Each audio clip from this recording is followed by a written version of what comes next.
Breaking news. A nuclear bomb has been set off around Manchester. This has already been known as the apocalyptic. Hello, my name's Mark, and welcome to my Dice Tales. Right, so my Dice Tales this week, I have been playing Eden, the Happy Factory games at Steamforge.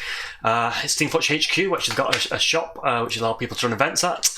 And Ian from Altringham Games Club was running the event. We had 12 people. One person dropped out, so the organiser Ian dropped out as well to keep it even for everyone and help people with the rules. And it was a great day. So we had lots of great tables. They went from dusty missile silos to just dusty deserts, barbed wire and corrugated iron buildings, to a murky swamp with wooden slats, a graveyard, and a sort of factory alien fauna farm that you might get in a post-apocalyptic wasteland. I myself took the convoy kids, and this is their story. First of all, they set off, escaping their own convoy compound. My kids set off to infiltrate an enemy area just to get out there like the Goonies and have an adventure. Unfortunately, their first adventure was versus the ISC, Evil AI Samurai Human-Killing Robots. There were three of them. There was a red dynamo, grey dynamo, and another one that I don't know the name of.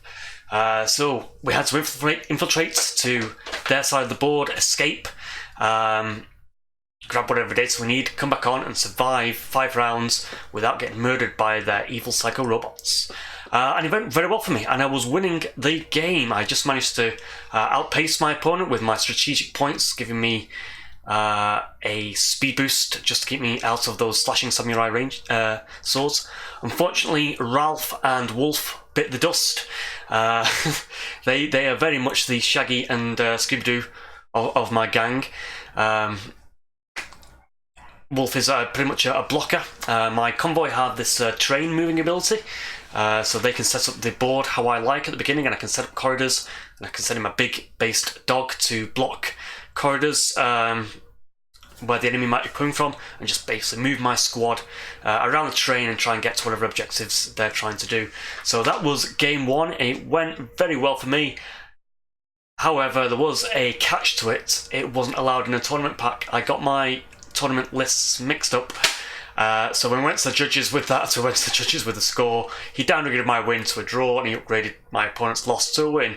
I was happy to take a loss, to be honest, but I was at this event as a big eye-opening learning event. I've had a few games under my belt. Probably should have studied the rulebook a bit more myself as well. But yeah, game one was great for the kids, even though it was a draw. So thank you, Andrew, for that match. The next one was Hold the Ground. My kids have escaped from the samurai robots. They moved to a safer area of the current terrain, and they decided to hunker down for the night and hold their ground. So there's a hold the ground mission where you had to hug the centre of the board, and have your most points in the centre will score you victory points throughout the game. However, they were tracked down by some mercenaries, and the mercenaries had a license to kill, a bit like Judge Dredd type feeling. After the kids accidentally killed some of the mercenaries' team, there was a wanted poster put out for them, and this mercenary team powered up, and they had a special gun-toting lawwoman lady, and she did extra damage when I had one of these wanted tokens on me, and that was quite devastating. So I couldn't hold. I missed holding the centre ground on one turn, which unfortunately lost me a game. Very close game. I think it was 75 points to 100. I was quite glad, considering my newbie status with the game and my newbie status with playing the convoy kids. I'm quite excited on how well I'm doing so far. I know it's a loss. Technically 2 losses so far, a draw and a loss. But it's going well. So on to game 3. Licking our wounds from the loss at the mercenaries, we slip off into a nuclear missile graveyard. And while we're just poking around, hitting missiles with our hammers and doing things that kids do. We are set upon by some convoy. Immortal cyborgs. 3 of them, nasty cyborg alien tech creatures. We were there scavenging the ground for artifacts to bring back to our parents to show them that we're great treasure hunting assets to the team convoy. However, these Immortals had other plans. They wanted to hold the ground and basically make it their own. So a bit of a reversal from my last mission. And how that went down. We are great tumblers, the kids. We are dodgers, duckers, divers, wheeler dealers. So we infiltrated the Immortals' territory. We scouted out where the artifacts were, and quickly within turn 1, we had all 3 artifacts picked up and in our grasps. What we didn't reckon was the gotcha aspect of the Immortals. Never having seen them before, never having played them before, never having read their cards before, they had some really nasty surprises waiting for me. One of them was they summoned a 4th unit onto the board, which reinforced their status in holding the centre ground for 1. And then 2, it also had a paralysing effect. So one of my kids, Willie, who had the artifacts in his grasp and was ready to duck and roll away through the terrain, which is one of his special abilities, he got caught, paralysed, frozen, and the Immortals just stalked up to him. One of them had a paralysing rod weapon. Every time he struck me, it reduced my defence on the next attack that he did. And then the last Immortal came in and took me out with his whatever cyborg weapons he had. Anyway, he did well. He held on, even with his meagre defence dice. Ralph was there backing him up and inspiring him to get his double dodge ability. We'll go into those in a moment. And we managed to hold on to the artifacts throughout most of the game.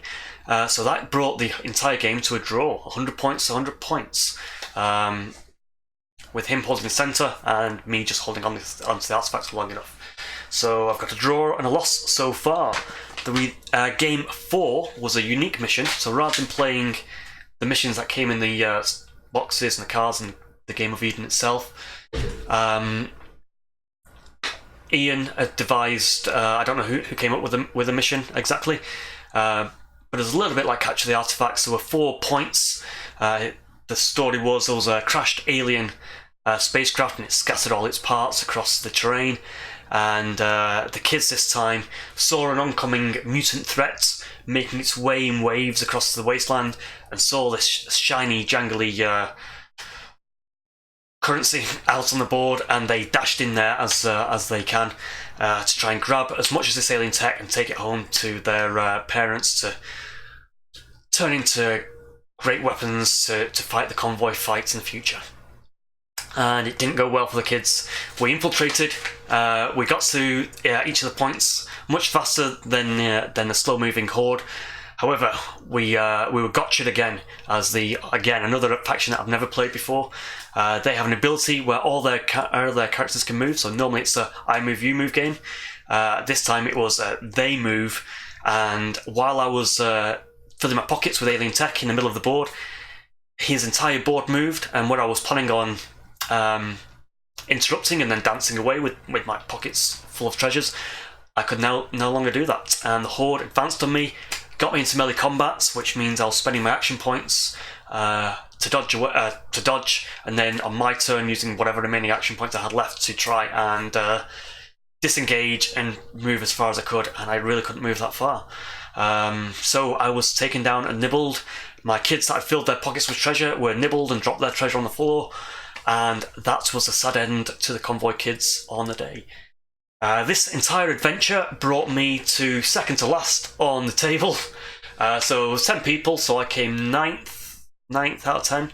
But very enjoyable day. All my opponents were very good, very jolly, and great at teaching me the rules when I was maybe just getting things a little bit wrong or mixed up. So I played too many games, games jumbling in my head sometimes. Major mistakes I made. I forgot that the strategy cards cost 2 strategy points to play, because they don't actually have a cost on the cards. It's just a line in the rulebook, and I think I missed that for the last few games that I've played in sort of demoing and practicing, though they were many, many weeks ago. And I also, and I made a mistake about having a mission which wasn't in the tournament pack, which gave me a loss. So I would have been higher. I think the gameplay-wise, I wouldn't have changed much. My opponent enjoyed the game. He's one of my local players anyway, so that wasn't too hard on either of us. Right, so obviously you can see there was a time-lapse going on in the background. My time-lapses, unfortunately, on the last two maps, the interesting ones, the graveyard and the swamp, failed to record. My battery ran out and wasn't quite connected properly. So I missed those, but hopefully I'm going to scavenge enough photos from my colleagues and friends and interject them so you can see some of the other boards and each of the armies that were set up when we were judging best paint job. So who won the tournament overall? It was a faction called the Sargardians, which are like an Atlantean race. They retreated to the seas. They have high armor from their diving bell type suits, and they can train squids. Some of them are exploding squids and some of them are attack squids. Little land squids. Yeah, very cool. Who came next? It was Dante. Dante's biker gang. They're like I guess a more evil Celtic version of my convoy. Then Dante, I think it was Horde next. So I played two people who came, I think, third and fourth. So I did play quite good players. And I think it might have been the Immortals and the Horde.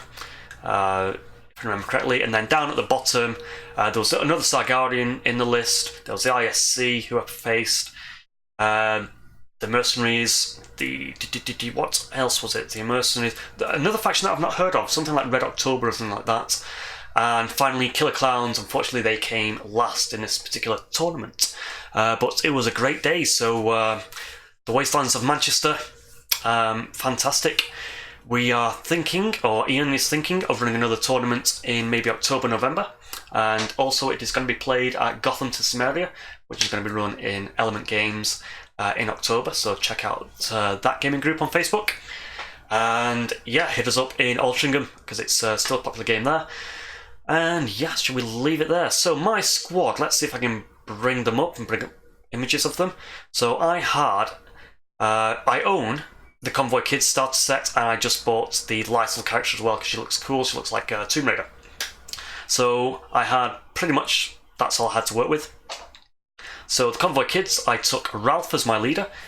He has a special ability where any friendly trackers within 10 centimeters of him, when they're making a dodge move, any successes they roll count double, so you can count twice. Great for survivability.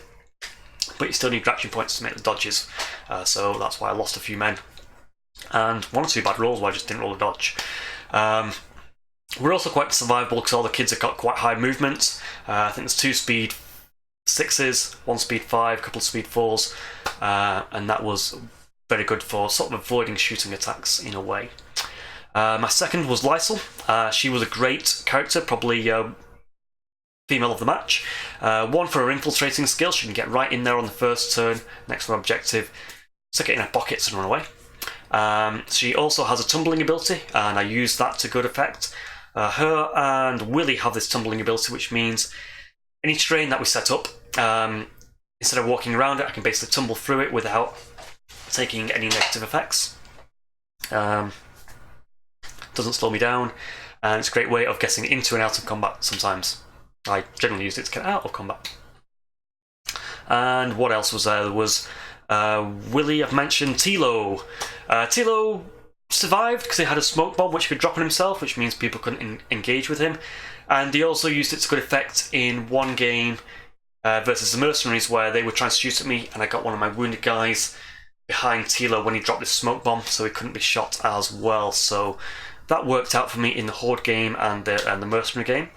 And finally there was Wolf. He's a vicious dog on a big base, and as I mentioned, I used him to try and block corridors of terrain, so my opponent got stuck and couldn't move past, and my kids could then run around and, if they had ranged weapons, maybe plink away or mainly grab objectives. So yeah, that was my strategy. It was generally a runaway strategy. I didn't think I was ever going to kill anyone. I did kill 4 things. I killed 2 mutants, and I knocked out 2 of the mercenaries as well, so there is a little bit of killing power in there. And now I've had my eyes open to other factions, the kind of special abilities they have, how the strategy cards work with the game as well. Yeah, my eyes have been open to different onion layers of strategy, mission cards, and how they can play to my team, what missions I should be choosing, and other potential strategic cards that I can be choosing that might buff my characters a little bit better. So great day, good fun in the Wasteland, good fun at Steamforge Games. It's in Manchester by the Trafford Centre, so thank you very much, Ian, for running that. And yeah, I think that is a pretty good round. Oh, what did I do? I won just for taking part. Some people got boxes of sort of, if you came near the top person took one of the terrain tables away. Other people got starter sets, a bit like this. Not a kid's one, but I think they were probably Sargarias or something like that.